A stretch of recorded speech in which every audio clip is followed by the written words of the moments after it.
Don't let me down. Vamos começar a nossa semana falando de um assunto bastante sério. Nos últimos dias nós temos acompanhado tristes capítulos do sistema carcerário do nosso país. Superlotação, violência, mortes, requintes de crueldade, decapitações, enfim. E o cenário parece só piorar. Então nós vamos saber mais sobre o assunto com a ajuda do professor de filosofia da UFRRJ e que é também autor de livros sobre o tema. Estou recebendo o professor Manuel Barros da Mota. Boa noite, professor. Obrigado por ter vindo. Boa noite. Veio do Rio? Sim, do Rio. Hoje? Hoje. Está na sua casa. Conversar aqui com você. Estamos juntos? Sim. Bom, eu estou muito curioso em relação ao que pode acontecer em termos de desdobramento com o que está vendo aí. Nós estamos acompanhando essas últimas rebeliões lá no Norte. Sim. E também no Nordeste agora, né? Sim. Claramente, na minha visão, chegamos a um ponto crítico. Sim. Agora, a minha pergunta é simplista até, mas a que se deve essa crise penitenciária? A que se deve? Bem, há uma pluralidade de fatores, não um só. Evidentemente, há alguns que são mais graves, mais sérios. Em primeiro lugar, quer dizer, a superlotação dos presídios. O Brasil hoje, ele é o terceiro país em população carcerária do mundo. Ultrapassou a Rússia. Está com 688 mil presos. Os russos devem ter uns 660 mil. Eles encarceram mais porque a população russa é de 141 milhões, do Brasil 206. Mas, de qualquer forma, aqui há uma massa gigantesca de encarceramento. No estado do Rio de Janeiro, por exemplo, nos últimos 3 anos a população saltou de uns 27 mil para 50 mil, em 47 presídios. Enfim, e há, quer dizer, em primeiro lugar, faltam 250 mil vagas, e que é mais ou menos o equivalente do número de pessoas que estão aguardando julgamento. Quer dizer, o excesso é o pessoal que ainda não foi julgado e que está, digamos assim, internado, preso, encarcerado, esperando julgamento. Perdão, nós estamos falando de Rússia agora há pouco. Sim. Deve existir outros sistemas carcerários pelo mundo. Sim.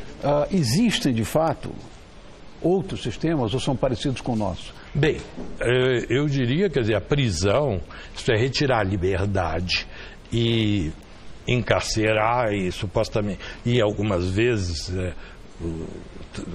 aplicação de trabalho e mas a lei tratamento, aqui não impõe que o presidiário trabalhe. Sim, mas se supõe que possa existir esse tipo de coisa. Já houve pena no Brasil no século XIX. A prisão com trabalho era a prisão normal do sistema. Quer dizer, desde o início havia ideia de trabalhar. Só que as instalações para trabalho hoje no Brasil são mínimas. No Rio de Janeiro é 7% da população, meu Deus, sendo que, na verdade, trabalhando mesmo, existe uns 3% nessa população que nós ouvimos, que eu já mencionei, de 47 mil, 50 mil. Quer dizer, é nada, não é? Na verdade, já houve no Rio de Janeiro, em Pernambuco, no Ceará, no Rio Grande do Sul e aqui em São Paulo mesmo, prisão com trabalho, com mais gente e com mais eficácia. Já houve no passado. Mas o aumento da população e também um certo descaso quanto a esse aspecto, na verdade, degradou tudo. Não é? Sem contar o fator maior que é de encarceramento, que é, digamos assim, a penalização de consumidores de entorpecentes, de drogas, etc., que são, em geral, colocados como traficantes. Então, essa lei de 2006, ela tem um aspecto muito negativo nesse encarceramento em massa. Houve um período aí no governo Fernando Henrique que a taxa de crescimento dos presídios da população encarcerada chegava a 13, por causa desse problema. Depois, no governo Lula, diminuiu um pouco, e depois, mais recentemente, voltou a crescer enormemente. E isso gera esse ambiente, quer dizer, com quadrilhas, com organização criminosa dentro dos presídios e agindo fora, e que levou a uma situação que antigamente os presídios não matavam. Quer dizer, no século XIX, por causa de doença, etc., morriam. Mas no século XX, eu até no meu livro eu coloquei isso, o presídio não mata mais. Mas hoje em dia, com esses acontecimentos que começaram no Maranhão já há algum tempo, não é? Tem havido massacres. Então é uma crise que, na verdade, ela é produzida por encarceramento em massa. Nós estamos vendo imagens aí das barbáries todas. Sim, são coisas inauditas, quer dizer, alguma coisa que desafia toda a ideia de direito humano. Não é? E mais, professor, eu acho que o papel da prisão na sociedade é diametralmente oposto a isso que está acontecendo. Sim. Não é isso que a sociedade pretende. Não é. Evidentemente, a população não deseja presídios em que, por exemplo, pessoas que roubaram um pneu, etc., tenham a cabeça cortada por delinquentes ou por criminosos que fazem essas coisas, que são bárbaras, né? Na verdade, há um quadro assim de barbárie numa parte desses massacres. E onde é que está essa ressocialização? Quer dizer, isso é uma falácia, isso não existe. Eles entram lá, o senhor fez doutorado, quer dizer, eles estão fazendo mestrado e doutorado em crime. Sim. Dentro da prisão, quer dizer, é uma universidade, na verdade, do crime. Sim, esse problema, quer dizer, das dificuldades da ressocialização, elas existem em outras sociedades, mas há sociedades em que o sistema penal divide também a disciplina social, a organização da sociedade, do trabalho, da escola, dos hospitais, da instituição social, como um conjunto, da cultura. Quer dizer, essa cultura... É um problema cultural, concordo com o senhor. Que na Holanda, por exemplo, a taxa de encarceramento é baixíssima, mesmo na Suécia. Na Suécia não tem preso. Na Noruega também. Na Suécia, eu dou um exemplo, quer dizer, assim, de uma atitude de reivindicação, né? Numa visita, quer dizer, o Michel Foucault esteve numa prisão sueca e uma pessoa lá que defendia os direitos dos presos disse que a prisão era fascista. Aí ele perguntou por quê. Por que era prisão fascista? Uma prisão que parecia funcionar maravilhosamente. Ele disse que durante a visita íntima não era a porta, o quarto da prisão, do encontro, não ficava fechado a chave. Quer dizer, era um hotel de luxo, num certo sentido, são prisões que, na verdade, não têm uma aparência diferente de outras instituições e, principalmente, há muito pouco crime. É claro que em todas essas sociedades existe um certo número de pessoas sádicos, loucos, assim, com tendência criminosa, que fazem algumas coisas horríveis. Mesmo na Noruega, houve aquele Breivik que atirou lá num pessoal que estava do Partido Trabalhista, que estava numa colônia de férias. Numa ilha. Mas era um caso de um louco lá. Sem dúvida. Não é o sistema penal funcionando normalmente. É uma coisa pontual. Agora, na sua opinião, o que é necessário para esse sistema funcionar aqui no país? Essa ministra, que é uma pessoa muito responsável, a ministra Carmen Lúcia, ela propôs esse mutirão para, primeiro, reduzir todo esse povo, quer dizer, esses 250 mil que estão encarcerados sem julgamento. Então, que isso é uma massa que é um problema. Tem lugares que é 60% da população carcerária sem julgamento, entupindo as prisões. O segundo, o outro aspecto, não é? Além desse, é também haver espaços, que não é construído por visões de segurança máxima, elas são necessárias. Pode ser que no momento atual, efetivamente, é preciso um isolamento mais sério. Se bem que esse isolamento total não existe em lugar nenhum. Claro. Isso não existe em lugar nenhum. O que tem que haver, agora, no sentido mais geral, é a educação, a saúde, etc. Um desenvolvimento humano da sociedade que leve a reduzir a taxa de criminalidade. Mas e principalmente aquilo que eu já disse, que o próprio Fernando Henrique fazia parte de uma comissão, e ele falou várias vezes, insistindo nesse problema de descriminalizar a marihuana, etc., ou dar um tratamento diferente ao problema das drogas, quer dizer, um tratamento também mais clínico, mais médico, e não a repressão. Quer dizer, não se trata, eu não estou defendendo aqui, nenhum liberou geral. Sim, eu entendi. Na verdade, a situação da prisional no Brasil é uma coisa tão fora de propósito, tão precária, que, na minha opinião, os presos criaram uma sociedade própria, quer dizer, paralela, marginal a que existe, a que nós constituímos, né? Que eu digo que não existe crime organizado, existe sociedade desorganizada, que é o nosso caso. Sim. Mas eles criaram a sociedade lá porque não cabe gente cada vez mais para poder sobreviver, sei lá, eu não sei se estou falando bobagem, mas hoje existe uma sociedade dentro da prisão completamente paralela a essa nossa que nós conhecemos. Ela atravessa, quer dizer, tem 1000 conexões, não é?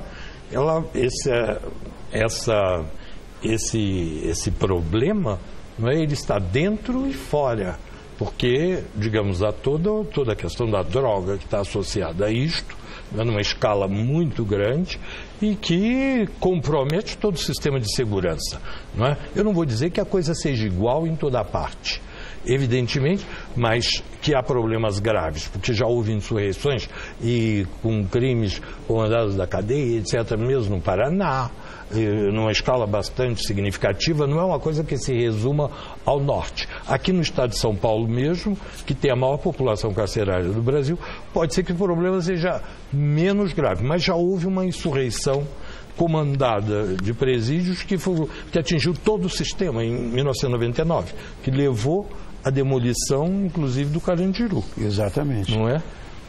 Mas, de qualquer forma, há lugares em que o sistema não está num estado de deterioração igual. Por exemplo, no Espírito Santo, em Santa Catarina, parece que a situação, que há mais trabalho nas prisões, por exemplo, parece que a situação é um pouco melhor seguramente do que no norte, que é até um pouco irônico, né, que um dos presídios lá se chama Monte Cristo, que era a prisão lá do personagem do Alexandre Dumas, né? O Conde de Monte Cristo. O Conde de Monte Cristo, que fugiu de uma fortaleza. É verdade, é verdade. Há nisso, com toda certeza, não uma coincidência, mas dá para se refletir. Isso é uma coisa para reflexão. Sim. Mas essas medidas tomadas, eventualmente, pelo Espírito Santo e por Santa Catarina, na sua visão, poderiam ser tomadas em todos os outros presídios para melhorar essa situação atual dos presos? O Brasil, eu quando estudei no meu livro, quer dizer, eu peguei praticamente o Brasil inteiro. Há muita diversidade regional. E cultural. E cultural, sim. Agora, de qualquer forma, o Brasil tem traços comuns, quer dizer, que são muito fortes. Você vê que, seguramente, quer dizer, a sua música não é só conhecida aqui, é também nos Estados Unidos, não sei aonde, mas no Brasil todo mundo conhece a sua música. Quer dizer, no Amazonas existe uma unidade cultural brasileira que é real. Eu mesmo conheço o Amazonas, eu não conheço Roraima, mas conheço o Amazonas, conheço, enfim, São Luís, Rio Grande do Sul, enfim, um pouco, quase tudo, não é? Então há uma unidade cultural. Agora é claro que o sistema penal ele tem diferenças, por causa até da massa de gente encarcerada. Agora, o problema global, esse de superpopulação, é mais ou menos geral. E o das drogas, eu diria que ele é universal, que ele está um pouco em toda parte. Quer dizer, essa questão de dar uma perspectiva mais clínica, mais de tratamento a isso, e também de reinserção, de descriminalizar aquilo que é possível. Não é nenhuma política de liberação total, não é isso. Não se trata disso, mas levar em conta, separar efetivamente quem é consumidor de quem é traficante, porque, na verdade, só está se engrossando as fileiras da delinquência. Exatamente, concordo. Nós falamos de Holanda agora há pouco. Na Holanda existe, de fato, essa diferença. O dependente químico, ele é tratado de forma hospitalar, médica e etc. E muitos, às vezes é, como se diz, bilhete só de ida, né? One way ticket, mas alguns voltam. Alguns voltam agora, dentre os seus livros, sim. A sua pesquisa não se limitou só ao Brasil, né? Não. Andou viajando por muitos lugares, até em termos de pesquisa, vamos dizer, literária mesmo, né? Bem, na verdade, quer dizer, eu centrei no Brasil, mas conectando o Brasil com o exterior, quer dizer, tudo que... Quer dizer, a minha perspectiva era fazer... Porque Michel Foucault, por exemplo, estudou o sistema penal francês, inglês, americano, e, bem, enfim, até coisas na Suécia, não é? Como eu disse, esse exemplo, não é? E outros autores, o Radzinovix, por exemplo, fez um levantamento sobre Londres na época da Revolução Industrial, com prostituição, com álcool, com bagunça e crime e rufiões, uma boemia meio louca também. Enfim, um outro quadro diferente. Muita gente estudou outros países. Eu peguei tudo que do exterior ajudou a montar a prisão no Brasil. O modelo principal era o americano, que não era só para cá, era também mesmo para a França, etc. Claro, eu me preocupei também, por exemplo, no caso russo, chinês, a China tem uma taxa de encarceramento em termos proporcionais muito menor que a nossa, mas a população é muito mais alta. Por isso eles estão bem na nossa frente em termos de população carcerária. Mas os Estados Unidos, por exemplo, encarcera mais do que o Brasil. Os americanos, lá existe uma população de mais ou menos uns 315 milhões de habitantes e a população carcerária é uns 220 mil. Não, 2 milhões e 200. 2 milhões e 200. É muita gente. É muito, é demais. E depois há também negros, quer dizer, existe uma marca também da coisa étnica lá, sim, que é bastante séria. Aqui também existe isso, de maneira diferenciada, porque não se pode dizer que no Sul tem uma população negra, ou, como existe na Bahia ou em outros lugares. Mas, de qualquer forma, quer dizer, como eu disse, não é? O sistema penal em outros países, ele não está numa crise da mesma dimensão que aqui, ainda que mesmo a questão da segurança pública possa ter problemas de outra ordem muito graves, como, por exemplo, terrorismo na França. A França caminha para uma legislação penal bem mais suave, assim, com a lei Taubira, daquela Cristina Taubira, ela colocou muita força nessa coisa de ressocialização, quer dizer, tirar bastante o aspecto de castigo, né, para incidir na ressocialização, não esquecendo que é o objetivo princípio da história da prisão. Sim. Será que nós temos a capa do livro? Podemos mostrar a capa do seu livro? Este livro é Crítica da Razão Punitiva. Sim. Nascimento da prisão no Brasil. Sim. Professor, muito obrigado pela sua... Eu não vou dizer aula, mas uma coisa muito próxima disso. Sim. O professor Manuel de Barros Mota, que é professor de filosofia da UFRRJ e autor desse livro que nós acabamos de falar. Muito, muito obrigado por ter vindo. Boa viagem para o Rio de Janeiro. Muito obrigado. Obrigado por ter vindo, professor. Sim. Um abraço grande. E uma observação, eu ouvi aqui os Beatles, você sabe que existe um filme formidável do Elvis Presley, que é todo feito numa prisão, com música de rock numa prisão. Sim, que chama-se Jailhouse Rock. Pois é. Não é? Obrigado, pessoal.